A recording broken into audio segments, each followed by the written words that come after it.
तुम्हाला शुभेच्छा आणि तुमचं अभिनंदन.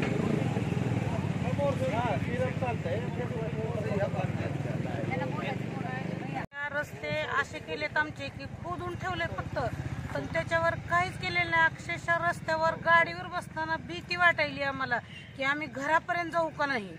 असं जाताना सुद्धा पायाने चप्पल घसरती, खडे येतात पायाखाली.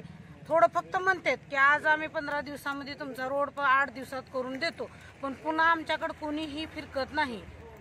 तुम्ही आमच्या गल्लीत या, 11 नंबर शाळेच्या पाठीमागं आहे गल्ली. तुम्ही रोड बघा, रस्ते बघा आणि मग करा. तुम्ही करतात काय?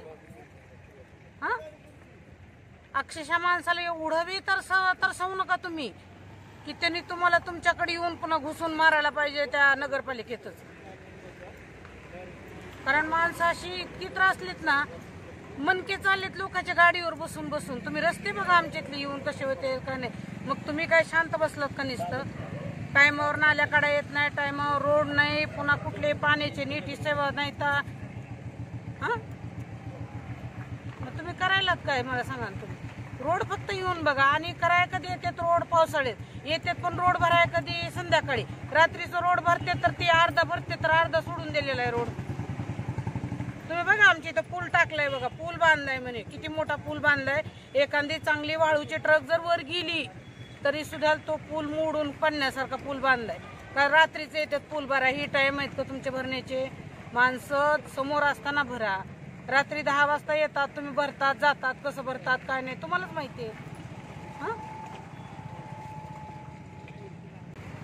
आज आम्ही सर्व समतावासियांनी 6 तारखेला कलेक्टर साहेबांना निवेदन दिलं होतं की श्री गणेश विसर्जन विहीर ते सुधीरांना घर या रस्त्याचं रखडलेलं काम तात्काळ चालू करा.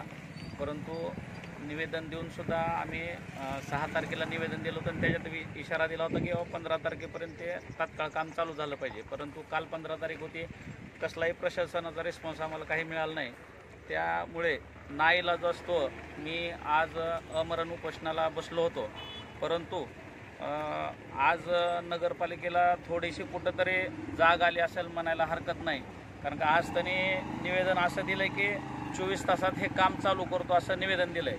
परंतु मला वाईट ह्या गोष्टीचं वाटायला लागलं आहे की आज देशाला स्वातंत्र्य होऊन आपण 75वा सुवर्ण महोत्सव मनवला, तरी पण ह्या देशात जर छोट्या छोट्या मूलभूत गरजासाठी नगरपालिकेकडे किंवा प्रशासनाकडे आम्हाला जर सर्वसामान्य नागरिकांना रस्त्याच्या कामासाठी उपोषणाला बसावं लागायला लागलं आहे. पहिलं ऐकत होतो आम्ही देश स्वतंत्र होण्यासाठी लोकांनी उपोषणं केले, स्वतःचं बलिदान दिलं. परंतु आज एवढं वाईट दिवस आलेत भारतावर आपल्या की आज समतावासियांना उपोषण करायची वेळ आली तर विषय काय आहे तर फक्त रस्त्याचे. म्हणजे नगरपालिकेने ज्या मूलभूत गरजा द्यायच्या असतात त्या गरजासुद्धा आम्हाला देऊ शकत नाहीत. तर माझी यापुढे प्रशासनाला आणखीन एक विनंती आहे. मी नम्र विनंती पण सांगतो की शहरामध्ये ज्या ज्या ठिकाणी रस्त्याचे कामं खंडित आहेत किंवा पेंडिंग आहेत ते कामं तात्काळ तुम्ही चालू करा. अन्यथा लोकांचे म्हणजे सहनशीलता संपलेली आहे. लोक आज उपोषणाला बसतील, उद्याच्याला नगरपालिकेमध्ये घुसून प्रशासनाला मारायला कमी करणार नाहीत. कारण का एवढी आता मनस्थिती लोकांची बिघडलेली आहे. सिनियर सिटीजन आहेत, लहान 20-25 वर्षाच्या मुलांना सुद्धा मणक्याचे आजार व्हायला लागलेत. म्हणजे कुठं चाललो होत आपण. आणि जे काय असेल प्रशासनानं कुणाच्याही दबावाला येऊ नये, कुठल्याही राजकीय मंडळीच्या दबावाला न येता प्रशासनानं त्यांचं निभावावं, त्यांची ड्युटी करावी त्यांनी. अन्यथा जर तुम्हाला प्रशासनाला जर म्हणजे राजकारणी लोकांच्या दबावाखाली तुम्ही येऊन जर वागत असाल तर तुम्ही तुमच्या राजीनामे द्या आणि तुम्ही तुमच्या घरी बसा.